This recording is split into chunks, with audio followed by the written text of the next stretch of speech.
Merci Monsieur le Président. Chers collègues, ce budget supplémentaire ne fixe pas une nouvelle stratégie, il nous dit plutôt où nous en sommes réellement après les annonces, les prévisions et les ambitions affichées lors du budget primitif. Et à ce titre, il mérite toute notre attention car il intervient à un moment charnière de la vie de notre institution. Une situation financière qui reste solide mais dont les marges se réduisent. Le budget supplémentaire permet même de réduire l'emprunt d'équilibre de près de 41 millions d'euros grâce à la reprise des résultats de l'exercice précédent. C'est un élément positif qu'il faut reconnaître, mais il faut aussi regarder la réalité en face. Cette amélioration repose largement sur les résultats accumulés les années précédentes. La question qui se pose désormais est celle de la soutenabilité de cette trajectoire dans la durée. Le véritable signal d'alerte, le retrait progressif de l'État. Ce qui ressort le plus clairement de ce budget supplémentaire, c'est un désengagement national. Les crédits consacrés aux formations sanitaires et sociales diminuent, les dotations de France Compétences s'effondrent et ce sont les régions qui se retrouvent une fois encore en première ligne pour maintenir les politiques publiques de proximité. Derrière les ajustements comptables, c'est bien un transfert silencieux de charges qui est à l'œuvre.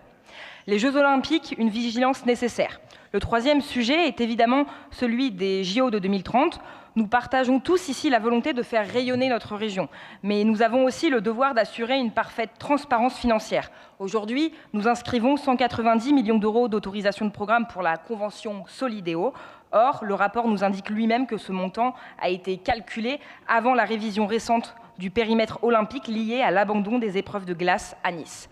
Autrement dit, nous engageons un montant qui n'est déjà plus totalement celui du projet initial, sans disposer encore du coût définitif du projet révisé.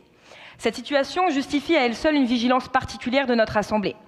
Monsieur le Président, ce budget supplémentaire constitue un point d'étape sur la trajectoire engagée depuis plusieurs années par notre collectivité. Les grandes orientations sont désormais connues, les grands projets sont lancés, les grands engagements sont pris. Il appartient désormais à notre Assemblée à veiller à ce que les moyens financiers nécessaires demeurent à la hauteur des ambitions affichées, car les projets passent, les mandats aussi, mais les engagements budgétaires, eux, demeurent. Qu'il s'agisse du dernier ou non de vos grands rendez-vous budgétaires à la tête de notre région, Monsieur le Président, ce budget supplémentaire engage déjà ceux qui auront demain la responsabilité de poursuivre cette trajectoire. Je vous remercie.